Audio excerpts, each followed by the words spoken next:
Samajwadi party के राष्ट्रीय अध्यक्ष आज मैनपुरी पहुंचे। मैनपुरी पहुंचने के बाद उन्होंने आरसीएल कंपनी के मालिक इंजीनियर मनोज यादव के आवास पर पहुंचे। उनके बाद उनका इंजीनियर मनोज यादव द्वारा भव्य स्वागत किया गया और पार्टी के जिला अध्यक्ष आलोक शाक्य, किसनी विधायक ब्रजेश कठेरिया, समाजवादी पार्टी के कई वरिष्ठ नेता इस दौरान मौजूद रहे हैं। उन्होंने कहा है कि भारतीय जनता पार्टी द्वारा पूरे देश को बर्बाद करने पर तुली हुई है और महिला पहलवानों को लेकर, महिलाओं बेटियों को लेकर बेटी बचाओ बेटी पढ़ाओ के अभियान भी भारतीय जनता पार्टी के लोग चला रहे हैं, मगर उस पर किस तरीके का कोई भी कार्य नहीं किया जा रहा है।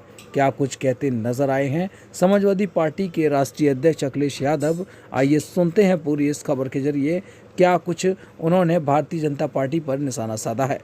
जरा आप सुनिए इस पूरी इस खबर के जरिए क्या कुछ कहते नजर आए। सब मैं आपके सामने इतने कैमरों के सामने बड़ी जिम्मेदारी के साथ कह सकता हूं, पूरी भारतीय जनता पार्टी भूमाफिया बन गई है। मैं इस बात को दोबारा दोहराता हूं। मुख्यमंत्री जी यहाँ आए थे मैनपुरी, सरकार पूरी यहाँ थी। मैं तो कहूंगा कि रजिस्ट्री ऑफिस से वो रजिस्ट्रियां निकलवाइए, किस पार्टी के नेता सबसे ज्यादा भूमाफिया बन करके आए। और ये बात केवल मैं मैनपुरी की नहीं बोल रहा हूं, आप अयोध्या की रजिस्ट्रियां निकलवा लो। सबसे ज्यादा रजिस्ट्रियां किस दल के लोगों की हैं? सबसे बड़ा भूमाफिया उत्तर प्रदेश में अगर कोई है तो भारतीय जनता पार्टी के लोग। अयोध्या निकाल लीजिए, आगरा निकाल लीजिए, वाराणसी निकाल लीजिए, आप लखनऊ निकाल लीजिए। समाजवादियों का या उन्हें लगेगा कि बीजेपी का नहीं है तो बुलडोजर आ जाएगा, लेकिन वही प्रशासन बीजेपी के लोगों के लिए जमीनें कब्जा करवाएगा। तालाब कब्जा हो गए, आप देख लीजिए। अगर कोई तालाब है और बीजेपी वालों की नजर पड़ गई तो समझ लेना वो तालाब नहीं, वो प्लॉटिंग हो जाएगी। इस लोकतंत्र को बचाना। ये जो कार्यवाहक वाला सवाल आपने पूछा है, अगर नीति आयोग के सही आंकड़े आप निकालोगे कि उत्तर प्रदेश शिक्षा के क्षेत्र में, उत्तर प्रदेश भ्रष्टाचार के मामलों में, उत्तर प्रदेश स्वास्थ्य के मामलों में, उत्तर प्रदेश इंफ्रास्ट्रक्चर के मामले में, उत्तर प्रदेश महंगाई के मामले में कहाँ खड़ा है, मुझे तो ये लगता है कि पिछले 3 कार्यवाहक डीजीपी जो लगातार उत्तर प्रदेश को मिले हैं, मुझे तो ये महसूस हो रहा है कहीं उत्तर प्रदेश के मुख्यमंत्री भी कार्यवाहक तो नहीं है। उत्तर प्रदेश का डीजीपी कार्यवाहक नहीं है, उत्तर प्रदेश के मुख्यमंत्री कार्यवाहक हैं। क्योंकि अगर नीति आयोग के अगर आंकड़े आप देखोगे तो किसी क्षेत्र में काम ही नहीं हुआ। आप मैनपुरी के रहने वाले हो, क्या मिला मैनपुरी को बताओ आप? जिन सड़कों पे जितना गड्ढा हो गया, ये गड्ढा सरकार नहीं भर पा रही। आप अस्पताल में क्या इलाज दे रहे हो? अभी जब मैं इस घर में घुसा हूं तो मुझे एक व्यक्ति मिला गरीब, उसने कहा कि मेरा कहीं गलत इंजेक्शन लगा दिया जिसकी वजह से मेरे बेटा चला गया। सोचो आप, अगर डॉक्टर सही दवा न दें, समय पे इलाज न दे सकें, समय पर ऑपरेशन न कर सकें और गलत इंजेक्शन लगा किसी की जान ले लें, तो ये कहाँ की व्यवस्था है? और आप स्कूल कॉलेजों में पढ़ाई देख लो क्या हो रही है, सब बर्बाद कर दिया। बिजली कितनी महंगी है, सिलेंडर कितना महंगा है, वही बातें हम दोबारा आपसे कहें। और गेहूं आप पता कर लेना, 1 किलो भी गेहूं सरकार ने नहीं खरीदा, प्राइवेट कंपनियों को लाइसेंस दे दिया, पूरा आपका गेहूं खरीद करके मुंबई और न जाने कहां चला गया, कुछ पानी के हवाई जहाज से विदेश चला गया गेहूं। उत्तर प्रदेश के स्वास्थ्य मंत्री कहते हैं कि घर खाना बांध के तो नहीं ले गए थे या पहले से बताया हुआ ये बना के रखना। यकीन से मुझे इस बात का यकीन है कि मंत्री जी, ये जो खाना खाने का सिलसिला है, हम भी खाते हैं, सब लोग खाते हैं। आज इनके यहाँ घर खाया मैंने, कहीं और भी खाते हैं हम। मुझे ये लगता है ये बीजेपी के लोग जाते हैं खाना खाने, पहले बताते हैं हम क्या क्या खाएंगे। हमारी इंटरनल समस्या है, उसका समाधान कुछ कर दिया कुछ हो जाएगा। कई बार कोई बात हो गई तो उसमें माफी आफी और आम सहमति बन के खत्म हो जाता है। भैया 24 को लेकर बीजेपी के लोग वोटों की लूट करते हैं, बूथ कैप्चरिंग कर लेते हैं। लूट छोटी बात क्या, डकैती कर रहे हैं। 2024 में कैसे रोक पाएंगे? आपको देखिए, जो हमारे किन्नर भाइयों ने संदेश दिया है जी, और बीजेपी चाहती है कि न्याय आप हाथ में ले लो, लेकिन हम अपने लोगों से कहेंगे न्याय हाथ में न लें, न्याय के लिए आगे ना आए। किन्नर भाइयों ने जो करके दिखाया है उससे बड़ा संदेश कुछ नहीं हो सकता। सोचिए, उन्होंने कपड़े उतारे, पुलिस की लाठी छीनी और जिन प्रशासन के लोगों ने उनका रिजल्ट बदला था उन्हें पीट पीट करके रिजल्ट ले। डिप्टी सीएम ने अमेठी में एक दलित के नाम पे रुपए लग रहे हैं और कहते हैं रिपोर्ट बदल जाएगी आपकी। ए भगवान, यहाँ अखबार में खबर छपी थी। सोचो, हम आपके लोकतंत्र के मंदिर में, अच्छा वो आपने याद दिला दिया, जो लोग कहते हैं कि लोकतंत्र का मंदिर है, कितने करोड़ का बनाया, बताइए पोस्टमार्टम के लिए पैसे लिए जा रहे हैं। पोस्टमार्टम के लिए पैसे, ये क्या मुख्यमंत्री है और क्या उनके डिप्टी सीएम है? डिप्टी सीएम का स्वास्थ्य खराब है मुझे लगता है, जिन्हें ये दिखाई नहीं दे रहा कि किस तरीके से अस्पताल चल रहे हैं। मेडिकल कॉलेज बर्बाद कर दी। क्या सफाई का अस्पताल देखने आए थे? क्या देखने आए थे कि बिल्डिंग कब बनेगी? मैं सरकार से जानना चाहता हूं, मैंने on the floor of house कहा था पार्लियामेंट के, विधानसभा के, कि ये बताइए कि शाहपुर जी, पालन जी, जो देश की सबसे प्रतिष्ठित कंस्ट्रक्शन कंपनी है, वो सफाई का मेडिकल कॉलेज बना रही थी, आखिरकार तुमने अपने लोगों को संतुष्ट करने के लिए, खुश करने के लिए, कमीशनबाजी के लिए ठेका दिया आपने अपने लोगों को, और एक सबसे प्रतिष्ठित कंपनी को आपने ठेके से बाहर कर दिया। ये सोचिए, ये हालत है इनकी। तो इनका स्वास्थ्य अच्छा विभाग है, इनका खुद स्वास्थ्य गड़बड़ा गया है। शुक्रिया। अभी यहाँ नगर निगम के चुनाव हुए थे, अभी सीएम के यहाँ दौरा हुआ था, छबासी दे के गए हैं कि भैया मैनपुरी के जो ब्यूरोक्रेसी में लगे हुए अधिकारी हैं उन्होंने बहुत जबरदस्त काम किया है, क्या कहेंगे? देखिए, ये बात समझने की है, और केवल एक दल नहीं, अगर उत्तर प्रदेश की आप जानकारी करेंगे तो आपको जगह जगह से ये जानकारी हासिल होगी कि सरकार ने और खासकर भारतीय जनता पार्टी ने अधिकारियों के माध्यम से परिणाम बदले हैं। और सबसे बड़ा उदाहरण तो चंदौली का है, जहां पर किन्नर समाज का जो प्रत्याशी था वो जीत गया, लेकिन पता नहीं किसके दबाव में उसका परिणाम बदला गया। जब नाराज़गी हुई, और नाराज़गी किस हद तक गई वो आपने सब तस्वीरें देखी हैं, और उसके बाद जब उन्हें न्याय की उम्मीद ख़त्म हो गई तो उन्होंने खुद हाथ में डंडा लेकर के और किस तरीके से प्रशासन और पुलिस को दौड़ाया, और उसके बाद परिणाम आप जानते हो कि प्रशासन को उनके पक्ष में परिणाम करना पड़ा। अगर चंदौली में किन्नर समाज लड़कर के अपना परिणाम बदल सकता है, ये बीजेपी चाहती है कि हर व्यक्ति न्याय के लिए सड़क पर आ जाए, हर व्यक्ति न्याय के लिए सड़क पे आ जाए। इसीलिए अधिकारी जानबूझ करके अन्याय कर रहे हैं, और भारतीय जनता पार्टी अन्याय करा रही है।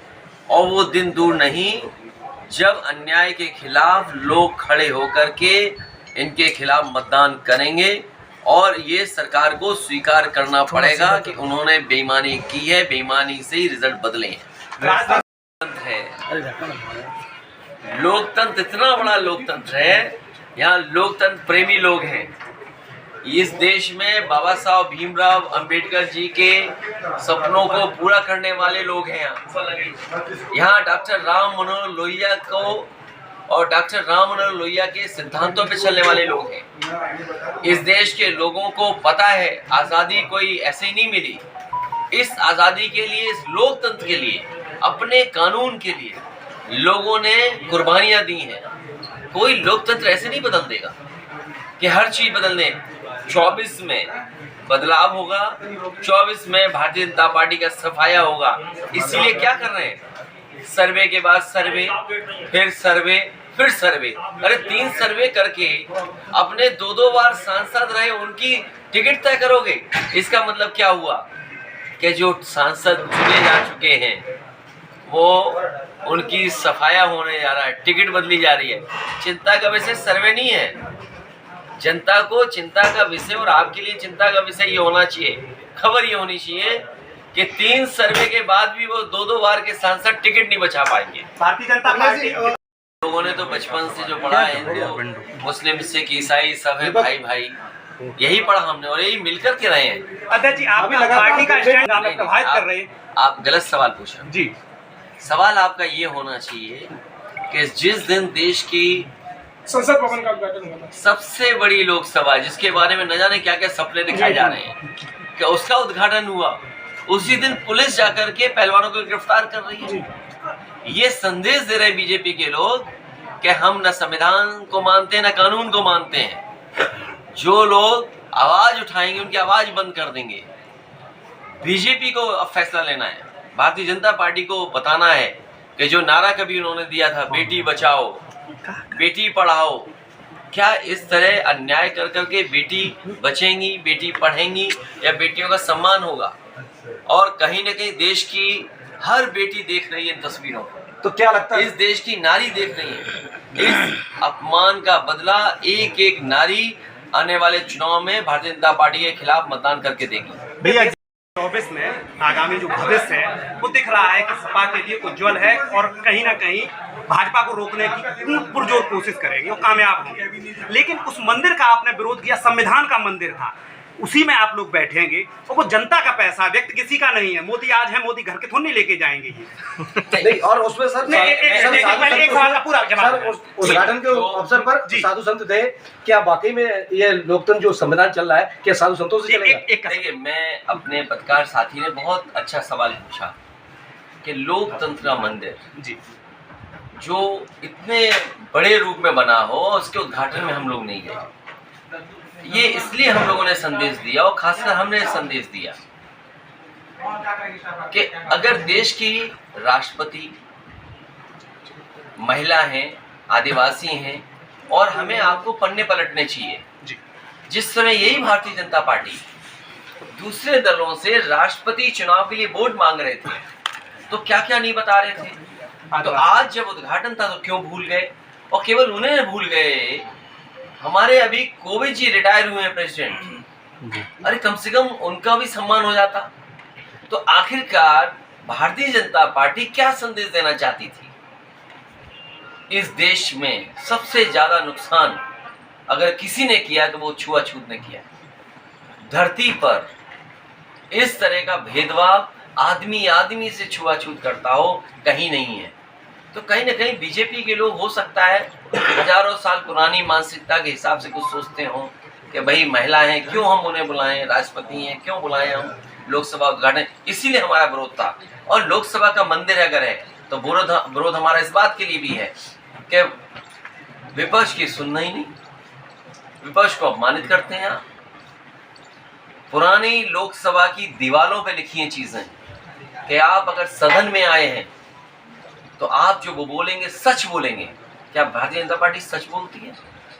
वहां की दीवारों में किस जमाने में अंग्रेजों ने बनाई थी लोकसभा, वहां की दीवारों में लिखा हुआ है, 1927 में दीवारों पे लिखा है। उन्होंने श्लोक वेदों के, मनुस्मृति के और गीता के श्लोक लिखे हैं जिससे हम एक संदेश दे सकें।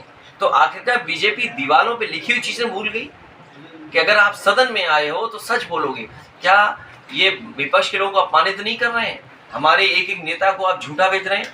अगर मान लीजिए उसे कोर्ट से न्याय मिल गया है तो डीएम एसपी दबाव बना रहे हैं उस पर, जज पर और गवाह पर दबाव बना रहे हैं। और कैसा लोकतंत्र जहां गवाह मर जाए जिस पे आरोप हो उसको टीवी कैमरे के सामने मार दिए जाते हो, ये लोकतंत्र है। और फिर हमारी सरकारें कहती कानून व्यवस्था से काम हो रहा है। क्या कानून व्यवस्था से काम हो रहा है?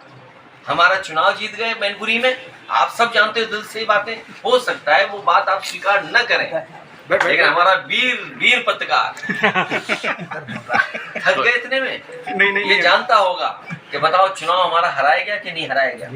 मुंह से बोल तो दो ना, सोचिए आप, बता दे भाई। एक जगह नहीं, हम कई घटनाएं बता सकते हैं, कई जगह बता सकते हैं जहां पर बीजेपी ने वोट छीना और समाजवादी पार्टी को हराने का काम किया। आज तो हर बार बीजेपी को सजा सुनाई गई तो लगातार वहां से माफी के लिए मांग कर रहे थे। हाँ, ये ठीक बात। सावरकर माफ कर रहे तो महात्मा गांधी से भी कहा था। हाँ। लेकिन क्या रहा उस समय, इतिहास हर व्यक्ति अपने हिसाब से टोल मरोड़ के पेश करता है। इतिहास कभी नहीं बदला जा सकता। इतिहास नहीं बदला जाता, लेकिन राजनीतिक पार्टियां हैं वो टोल मरोड़ के पेश करती हैं। हाँ, ये मैं सहमत ये सत्यता है। अध्यक्ष जी, अब एक बात इसीलिए हमने बुद्धिजीवी जी अध्यक्ष जी, कोई बात नहीं, अध्यक्ष जी। समुद्र भी बता रहे ना किस समुद्र में तैर के गए। इस लोकतंत्र को बचाने का अध्यक्ष 20 पार्टियां जो आपको निमंत्रण मिला था सभी लोगों को, संसद किसी व्यक्ति का नहीं।